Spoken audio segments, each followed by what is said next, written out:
Good morning साथियों। आपका YouTube channel my ideas पर बहुत बहुत स्वागत है। देखिए, कभी ना कभी कुछ लोगों के दिल में और कभी ना कभी दूसरों के दिल में आता है कि सेहत अब बिगड़ती जा रही है। ये तो बात बाद में जाके माननी पड़ती है, लेकिन शुरू में जब उम्र 15 की हो या 20 की, तो इंसान सोचता है कि योगासन, प्राणायाम, परहेज, एक्सरसाइज ये तो बीमार लोगों के लिए है, स्वस्थ लोगों के लिए नहीं है। अब कहते हैं ना, अभी तो मैं जवान हूँ, वही बात है। अब चक्कर ये होता है कि इंसान गलतफहमी में अपना जीवन शुरू करता है। उसको कुछ पता तो होता नहीं, उस टाइम बच्चा कहलाता है, बच्चा है, बच्चा है, बच्चा है। अब करते करते वो जब खुद माँ बाप बन जाते हैं तो भी उनको समझ नहीं आता है। देखिए, अगर अच्छी हेल्थ चाहिए तो जहाँ है वहाँ, जैसे फौज में कहते हैं ना, लेफ्ट राइट, या एक दो एक दो एक दो, थम, तो थम हो जाओ उधर ही। और अबाउट टर्न, या पीछे पीछे मुड़ कहते ही है, डिफेंस पर्सनल पीछे मुड़ के खड़े हो जाते हैं। ऐसी इंसान को जब लगे कि उसकी हेल्थ खराब हो गई है तो उसे यही तरीका अपनाना चाहिए। वहीं अपने आप को रोक दे और तसल्ली से बैठ के सोचे कि वो पहले कैसा था, क्या करता था, और अब कैसा है, क्या कर रहा है। यदि वो अपनी कुछ गंदी आदतें, खाने पीने की, रहने सहने की, उठने बैठने की छोड़ दे, आराम परस्त जिंदगी छोड़ दे, तो वो दोबारा सेहतमंद हो सकता है। इसके लिए मैं यही कहूँगा कि यदि आपने अपने हेल्थ को वापस पाना है तो आप अंदर डालना, पेट में अंदर डालना बंद कर दीजिए, और जो पेट के अंदर, शरीर के अंदर है, उसको निकालना शुरू कर दीजिए। बस जैसे ही आप ऐसा करने लगेंगे, एक एक कदम करके आप सेहत की तरफ बढ़ेंगे। सबसे पहले तो आप लंबे उपवास का सोच के जी को पक्का करिए, घबराइए नहीं। सांस लेना, पानी पीना, खाना खाना, ये तीनों चीज़ें बहुत ज़रूरी हैं, लेकिन इनको रोक देने से जीवन एकदम समाप्त नहीं होता है। बस एक सिर्फ सांस ऐसी है, क्योंकि दिए का जलना ऑक्सीजन के ऊपर निर्भर करता है। यदि आप दिए को किसी बर्तन से ढक दें तो उसकी ऑक्सीजन खत्म हो जाएगी और जो अंदर बत्ती जल रही है वो बंद हो जाएगी। बस एक सांस को मत रोकिए, लेकिन खाना और पीना, ये रोक देने से आप हफ्तों तक अब इस धरती पर बने रहेंगे। इसलिए आप इसके लिए घबराइए मत। और सांस का भी रोकने का मैं कह रहा हूँ। अब प्राणायाम है, तो प्राणायाम में सांस लेने के तरीके देखिए कैसे हैं, उन तरीकों को अपनाइए। जैसे आप पानी और खाना रोकेंगे और सच्चे दिल से अपनी सेहत के लिए अच्छा मानते हुए उपवास रखने लगेंगे, तो आपका शरीर आपके अंदर से टॉक्सिक मैटर और वेस्ट जितने भी हैं, गैर जरूरी चीज़ें, जहरीला एसिड, खटाई, टूट फूट का सामान, सब शरीर से बाहर निकालने लगेगा। अब इस शरीर में बाथरूम और लैट्रिन ये बहुत इम्पोर्टेंट सिस्टम है, क्योंकि यही शरीर के अंदर से गंदगी को बाहर करते हैं। लेकिन आप कभी सोचिए कि आपके शरीर से पसीना निकलता है तो वो कैसा होता है, वो क्या होता है। यदि आप अपने पसीने को रोक दें तो वो चीज़ें जो इसके अंदर से निकलेंगी वो निकलनी बंद हो जाएंगी, और फिर उनको शरीर अपने आप लैट्रिन बाथरूम के निकालने सिस्टम से निकालना सोचेगा। इसलिए शरीर की मालिश बहुत ज़रूरी होती है। जहाँ रोके हथेलियों से या गीले सूखे तौलिए से शरीर को रगड़िए, जिससे कि रोमकूप खुलते हैं। शरीर में कुछ वेगों का सिस्टम है, जिसके बारे में आयुर्वेद और प्राकृतिक चिकित्सा जो है, नेचुरोपैथी, यह बात करती है वेगों के बारे में। कहते हैं कि वेग रोकने नहीं चाहिए, क्योंकि शरीर के ये जो सिस्टम है ऑटोमेटिक है, ऑटो मोड पे चल रहे हैं, इसमें हमें कुछ नहीं करना होता।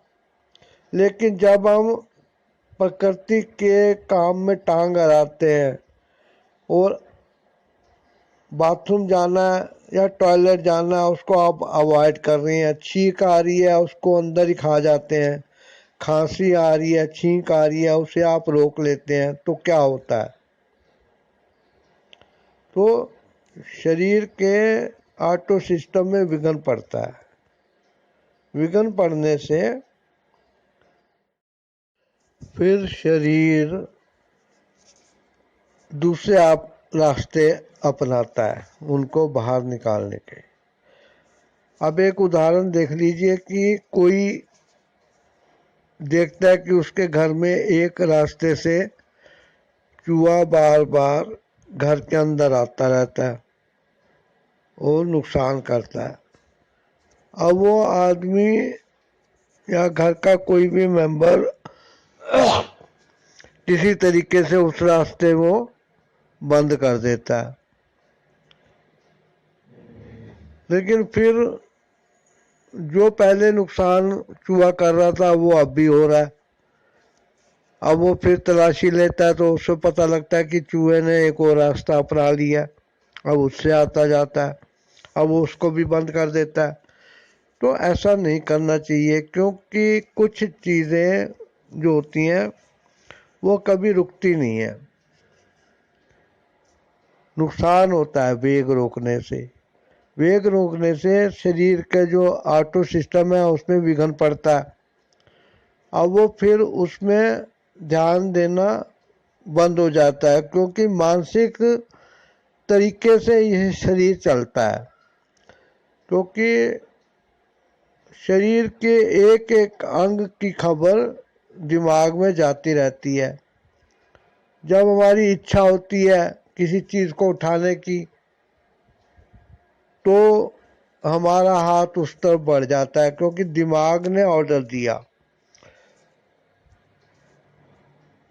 हम जो भी सोचते हैं वो हम करते हैं, तो वो जो सोचते हैं वो दिमाग में पता चल रहा है, उसी हिसाब से दिमाग शरीर को विभिन्न जो नर्व्स वगैरह है, नस नाड़ियाँ, उनके थ्रू केमिकल वगैरह छोड़ के वाइब्रेशन करके अपना ऑर्डर पहुंचाता है।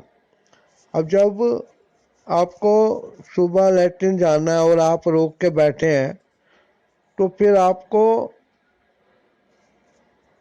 लैट्रिन जाने का टाइम पता लगेगा कि दिमाग ने कुछ और ही सेट कर दिया है। आप सुबह या रात को बाथरूम जाना शुरू कर दीजिए, जाके टॉयलेट में जाके बैठ जाइए। आपको इच्छा हो रही है या नहीं हो रही है, आप बैठ जाइए। आप देखेंगे कि कुछ दिनों बाद उसी टाइम आपको टॉयलेट की इच्छा होगी। ये क्यों हुआ? क्योंकि शरीर ने मजबूर होके, दिमाग ने शरीर को जो था दूसरे फ्रीक्वेंसी पे लगा दिया। पानी और खाना छोड़ने के बाद आप जब अपने आप को सहन शक्ति से बाहर महसूस करें, तब आप पीना शुरू कर दीजिए पानी को, और सादा पानी ही पीजिए, और वो रूम टेम्परेचर को लीजिए। आप फ्रिज वगैरह का ना हो, ना उसको उबालें। हाँ, आप अगर थोड़ा सा गर्म पानी पिएंगे तो इससे आपके शरीर के अंदरूनी धुलाई बहुत जल्दी होगी। अब पानी पीने से आपके शरीर के अंदर जितना मैल कचरा पेट वगैरह में जमा है, इसीलिए कहते हैं कि पेट जो है हर बीमारियों की जड़ है। क्यों जड़ है? क्योंकि उसी में हम अच्छी चीज़ें और कचरा चीज़ें भी उसी में डालते हैं। तो शरीर को जो कुछ चाहिए वो सब पेट में डाइजेस्ट होने के बाद शरीर को मिलता है। अब शरीर के अंदर जो पेट है उसकी थैली में गंद भरा हुआ है, एसिड भरा हुआ है, और शरीर उसी को चूस चूस के ब्लड के थ्रू उसको पूरे अंगों में घुमाता है। तो धीरे धीरे शरीर का काम करना जो है कैपेसिटी कम होती जाती है। आप एक बार शरीर को कुछ दिन के लिए बिना खाए पिए छोड़ दें, ताकि वो आपको दोबारा हेल्थ की तरफ ले जा सके। उपवास करना बहुत ज़रूरी होता है। पानी पीजिए तो मूत्र के रास्ते शरीर की सारी गंदगी, टॉक्सिक मैटर्स निकलते जाएंगे। अब कई बार पानी ना पीने से लोगों को किडनी वगैरह की पथरी भी हो जाती है। फिर वो डॉक्टर के पास जाते हैं और डॉक्टर अच्छी तरह उनको चेपता है, और एक तो फीस लेता है, दूसरा अपनी कमीशन के लिए वो लैब में टेस्ट कराने, एमआरआई के लिए, एक्सरे के लिए, सीटी स्कैन के लिए भेजता रहेगा, और आप अपनी कमाई का हिस्सा जो है उसका एक शेयर डॉक्टर को देते रहेंगे। दवाइयों को कम से कम लेना एलोपैथी के अच्छा रहता है। शरीर को आप बिना दवाइयों के भी ठीक कर सकते हैं, इसीलिए प्राकृतिक चिकित्सा के आश्रम बने हुए हैं, इंस्टीट्यूट वाला है, वहाँ संपर्क कीजिए। एनिमा वाला लेने से आंतों की साफ सफाई होती है, आंतों के अंदर जो कुछ जमा होता है वो निकल जाता है, और शरीर वापस हेल्थ की तरफ बढ़ जाता है। हेल्थ टिप्स के लिए बहुत कुछ बातें हैं, और ऐसा नहीं है कि आप इस बारे में सोच नहीं सकते हैं।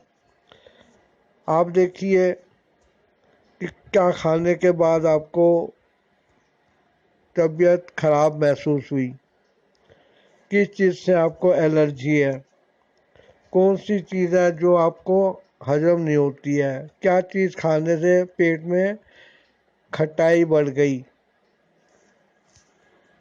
कौन सी चीज़ खाई कि आपको गैस ने परेशान कर दिया? और गैस भी चूहे की तरह नीचे से और ऊपर से बाहर निकलती रहती है। आपको चीज़ें बहुत जल्दी समझ आ जाएंगी यदि आप उस पर ध्यान देंगे। शरीर की मालिश करना, थोड़ी बहुत एक्सरसाइज करना और मालिश करना, शरीर को हथेलियों से, गीले तौलिए से, सूखे तौलिए से रगड़ना बहुत फायदेमंद होता है। कभी कभी पान वाले से लाया गया चूना एक एक चुटकी आप किसी रोटी की कोर में रख के खा सकते हैं। लहसुन खाइए। धन्यवाद। यूट्यूब चैनल माई आइडियाज़ को सब्सक्राइब कर दीजिए, वीडियो को लाइक शेयर और कमेंट कर दीजिए और अपनी सेहत के बारे में खुद बैठ के